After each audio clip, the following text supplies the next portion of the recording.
Brody, how we getting on? Good, bro. Good. How are you? Yeah, I'm good. I'm good. I'm good. But look, take us right back to the start, right? Obviously, we've been in contact for about a year now, met up in person. I think a lot of people watching this video will resonate with your story. So, where you were before to the point where you're at now, essentially, like just take us back from the start, man. Yeah, so straight out of school, bro, I got myself a carpentry apprenticeship, which I did for about 6 years back in South Australia where I grew up. And then, yeah, after about 6 years, I wasn't really getting paid what I thought I should be getting paid. So I made the move across to WA to chase the money pretty much. And then I kept working as a chippy, mainly civil construction at that point. So, I was going back and forth to mine sites here and there. And then, yeah, I was working like 6 days a week. So I kind of wanted to make a change. So I ended up getting into like actual FIFO, underground mining. And yeah, pretty much just to free up my time a bit more so that I could actually work on something else that was going to, get me out of the FIFO game down the track. Yeah, 100%. I think like a lot of people as well, from the UK and Ireland will be watching this and they all think five food is a fucking dream. Um, But what was your experience with it? Obviously, I've worked at FIFO myself, but what was it actually like for you? Yeah, I mean, it was okay, but like you said, it's definitely not the dream that it is portrayed to be. Especially for me working underground, it was very hard work, very hot, very sweaty, very dirty. I wouldn't even get like a lunch break. I'd just be working flat out for 12 hours and I'd just have to eat on the go if I was hungry. Um, but yeah, especially in the underground game, it's definitely not what it's cracked up to be. It's yeah, very hard work and quite taxing on the body as well, mentally and physically for that matter.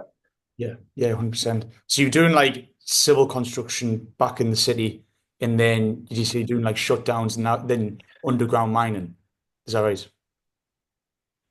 Yeah, so the civil construction, I was just working for like a local company, but a lot of the jobs we were working on were like on mine sites. Yeah. So we'd go to a mine site for like a couple of weeks at a time, until the job was finished, pretty much. And that was, yeah, I was working like 6 days a week, but then if we went to a mine site, I was working even more, and I'd still like only come home and still only get the weekends off. So that's kind of what propelled me to want to get into like an actual FIFO job with a proper roster, so I kind of knew when my time off was going to be. Yeah. And that's I kind of used that time off to get started in the online space. I stopped doing all the shit that I wanted to do, like go fishing, camping, hanging out with the boys. I kind of stopped that all completely for 3 months while I got it all up and running. Right. Okay. Yeah, because for you, you went to 2 and 2, and then on your 2 weeks off, you were, getting the online space and stuff. Even like before coming into like the high ticket sales side of things, like why did you looked into like have you always been interested in the online space, or was it like all of a sudden when you joined FIFO? No, I've always been interested in it, but like I said, I was working 6 days a week, so I didn't really feel like I could commit. And like I was working, yeah, 12-hour days, 6 days a week, so I felt like I couldn't really commit to something as good as I wanted to if I wasn't like working a roster where I got that little bit of time off. And then once I started working in the mines. I would I would still do as much as I could while I was out there. So I would knock off and then, jump on the laptop for 1 to 2 hours a day. And that's really what got me to the position where I was able to leave was not only getting the work done while I was on break, but the main thing was, getting the work done while I was actually on site. Yeah. Yeah, 100%. I think a lot of people always give themselves the excuse I don't have enough time or whatnot. I made a video about that the other day as well. Even them 12-hour FIFO shifts, like I was in a similar boat as well, where it's just 1 to 2 hours of an actual deep work outside your shift was actually enough to learn these skills. So even when you were in FIFO, how long did it kind of take for you to become full-time online, would you say? Yeah, so I think what was it? My first 2 months, I didn't make any money. I didn't see any results. I was kind of just going through the motions, thinking it was just going to happen. But then, excuse me. Then I kind of got stuck into it, and then in my third month, I was able to fully replace my FIFO income. I think I made about 8.5 grand, which was way more than I was making from FIFO. And then after that, I kept working FIFO for probably another 3 months, just doing the online space on the side. And then I finally made the call to quit my job, and Yeah. then quit my job. And then a month after that, I hit my first 10K month online. So it all worked out pretty good. Yeah, right. And I know, especially in FIFO and in construction in general, there is a lot of people that kind of frown upon anything else, very narrow-minded. Like, how did you deal with, not, well, essentially not listening to people you getting in your head and whatnot? Because I know for me, I, you know, I had all boys on site just shitting on anything that I'd try and do, anything different. Like, how did you actually manage with that? Because in Australia, it's pretty bad, like tall poppy syndrome and whatnot. Yeah, 100% it's bad. I guess like when I first started posting my first bit of content, I would shit myself. Like, what are my friends going to think? What are my work colleagues going to think? What are my family going to think? But I just had to, take a step back and look at my situation and what my goals were.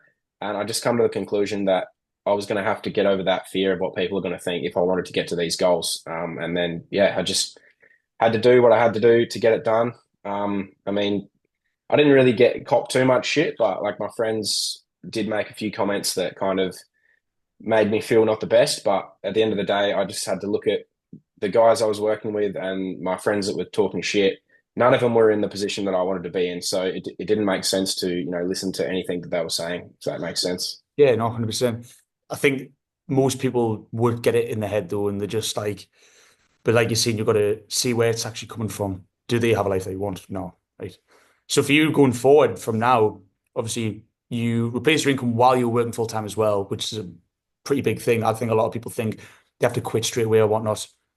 What's the goal for you moving forward? Where do you want to be? Yeah, so recently I did my first overseas trip, which was pretty good because like up until now I never traveled overseas, and it was mainly because not only I didn't have the time, but I just didn't have the funds. Like I felt like if I went on all these trips, it would just put me back to square one, and I wouldn't actually be moving forward. But now, I'm actually able to travel and make, like more than I was making in FIFO at the same time. So essentially, I'm still progressing with where I want to get to, and being able to, experience going overseas and travel at the same time. So I guess for me, going forward, it's just obviously continue to try and grow my income, and also get out there and see the world at the same time. Yeah, 100%. Well, look, Brody, it was really good speaking to you. And yeah, I'll catch up with you soon, probably in Southeast Asia. But yeah, cheers, boy. Easy, brother. Sounds good. Catch you.